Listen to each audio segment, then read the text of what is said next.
Did medieval people prefer Pilsners, stouts, porters, or light beers? At the end of a long day, was it Miller time?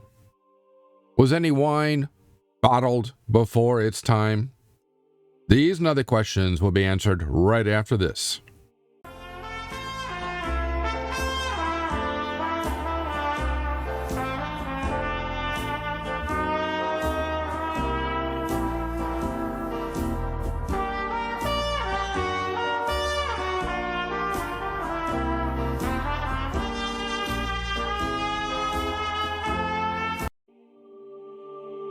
I'm Professor Jerome Arkenberg and your host for this episode of History Waits for No One. I've been teaching a wide variety of history courses at colleges across this country for the past 30 years, and in this video you'll discover the kinds of drinks available in medieval Europe, how various drinks were classified according to medieval humoral theory, according to medieval physicians, the medicinal benefits and dangers of consuming different drinks, and how and when these physicians recommended these drinks be consumed and why. But first, make sure to click like, share, subscribe, and that little bell thingy, so I continue to bring you more great videos just like this one. Distillation of alcoholic drinks came to Europe only after the 14th century via the Arabs, who used it to produce essences such as rose water, which served as a perfume, a medicine, and a culinary ingredient.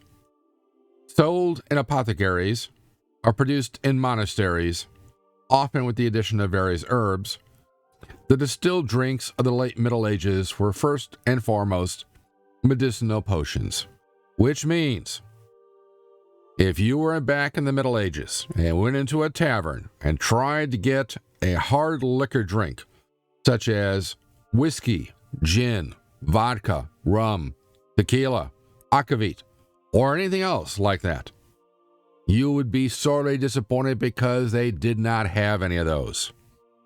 All they had was wine, beer, or, speaking of which, ale. Ale made from barley malt, water, and yeast, but not hops, was drunk across northern but not southern Europe daily. But due to its short lifespan, it was made weekly by women for their families' use. In medieval England, hot milk was sometimes added to cold ale to make posset, which I have never had but would like to try, or with spices to make Braggot, another one which I would love to try at some point. Ale could be either strong, 9% alcohol by content, which is actually higher than the alcohol content for most wines today, which is about 8%, 8.5%, or small, which is about 3% alcohol by content, which is lower than what we consider a near beer today. The latter of which, the small ales, were considered suitable for drink by children or by temperate people, even, for example, teetotalers. Medieval physicians classified ale as cold, more intoxicating than wine, and at 9% it would be, and bad for the head, breath, stomach, and nerves. In medieval Europe, those who could afford it drank wine, but for both the nobility and upper classes and the peasantry and lower classes throughout most of northern Europe and even perhaps parts of northern Italy, Lombardy, it was common to drink beer every day with every single meal. Yes, you had that right. Breakfast, lunch, supper, dinner, the re-soper, the drinking, you name it, every single meal. And about 80 gallons were drunk annually per capita. In comparison, in Germany today, the big beer country, consumption of beer is only 28 gallons per capita. Less than a third. Beer was first brewed with Gruit, a herb mixture that varied somewhat from one brewer to another, but generally included sweet gale, which is clearly not the sweet gale I know, mugwort, yarrow, ground ivy, horehound, not that kind of whore, and Cullum heather, with juniper berries or ginger or caraway seed or aniseed or nutmeg or cinnamon or mint or all of these or some of these, the variety. All of this Gruit beer generally meant it was a bitter beer and short-lived, in comparison to ale simply being a fermented and unflavored barley drink. But starting in the 11th century, as shown here, in Germany, hops were substituted for Gruit and gradually became the norm by the end of the 15th century, by the end of the Middle Ages. Hopped beer kept better than either ale or Gruit beer up to 6 months, which is quite amazing, instead of a week, and was far better tasting, which made it suddenly quite profitable. And as a result, male brewers pushed out the housewives who, up to this point, produced ale or Gruit beer, taking over brewing entirely. Yes, yet another example of a patriarchal system in action. Medieval physicians classified all kinds of beer and ale as cold and wet, and held that not only was it more intoxicating than wine, and 9% per volume, as I said, it would have been, but it was also bad for the head, breath, stomach, and nerves. And here we see some people drinking beer, including, oh my goodness, look at that. Even in the Middle Ages, they had the red Solo cup. Fruit juices, both fermented and unfermented, were consumed in medieval Europe, most being homemade and drunk by the lower classes, especially cider from apples and perry from pears, which occasionally, not always, were fermented into an alcoholic drink, though hard cider and hard perry. But most of the unfermented juices were made from medlars, quinces, pomegranates, sorb apples, plums, mulberries, and blackberries. Hippocras was quite the extremely popular drink all across Europe among all classes. It contained complex blends of various powdered spices, normally ginger, cinnamon, sugar, which is obviously going to make it taste really nice and sweet, something called grains of paradise, pepper, galangale, nutmeg, cloves, mace, and spikenard, which had been steeped in sweetened wine for at least a day, and then strained through a cloth bag to get all the spicy junk out of it. Mead, made of fermented honey and water, is the oldest known alcoholic drink of the Germanic and Slavic peoples, and was widely drunk in the early Middle Ages. But with the rise of hopped beer, mead's importance dropped, and by the end of the Middle Ages, it appears only rarely in recipes. Pyment. Pyment was a heavily spiced red or white wine whose flavor was achieved by pouring the wine over a bag of powdered Hippocras spices, along with fennel, anise, caraway, and cardamom added to this mix, but not steeped as long as Hippocras. Essentially, remember, Hippocras is steeped for an entire day. This is simply kind of a pour-over.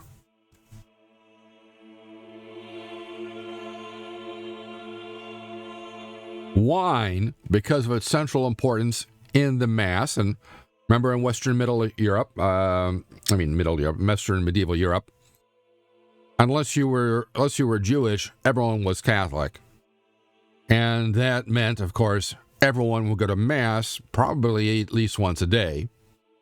So wine was part of the key ingredients there, which meant also that wine had to be offered at every Mass, and every priest was required to say Mass at least once a day, usually by themselves, sometimes as a group, so a lot of wine is in use.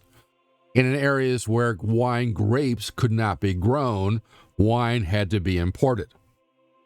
Now, grapes, when they were harvested, were pressed several times to maximize out the quantity.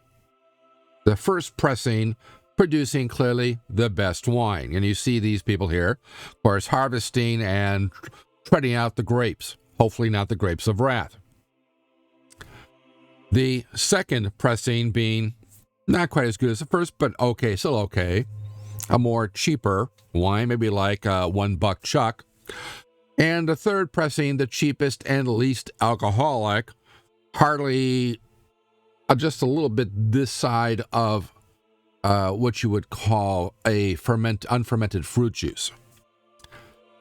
However, despite all of this, wine was normally drunk watered down as per the custom of the Greeks and Romans. So today, we do not drink it watered down, but they would. So back then, it was 5 parts water to 1 part wine.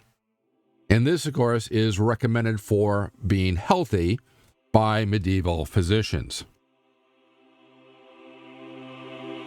Due to glass being a luxury material and the technique of corking yet unknown, wine was generally stored in used wooden barrels. Not because they thought the used barrels made it taste better, it was just a matter of economic necessity. However, wine was still drunk young. Unlike today, you don't want a finely aged wine. You want a young wine, because this type of wine did not age well. And we know this because there is a lot written in medieval cookbooks about how to salvage wine which had turned to vinegar or simply gone bad.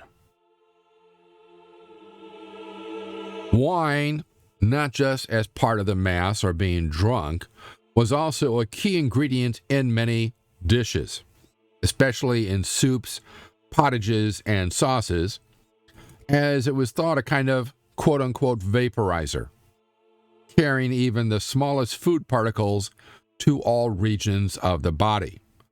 But it was also held by medieval physicians, and of course all this also applies to Hippocras and Pyment, since they are wines, also Mead, but it was also held by medieval physicians as a healthy and necessary accompaniment to any meal, every meal.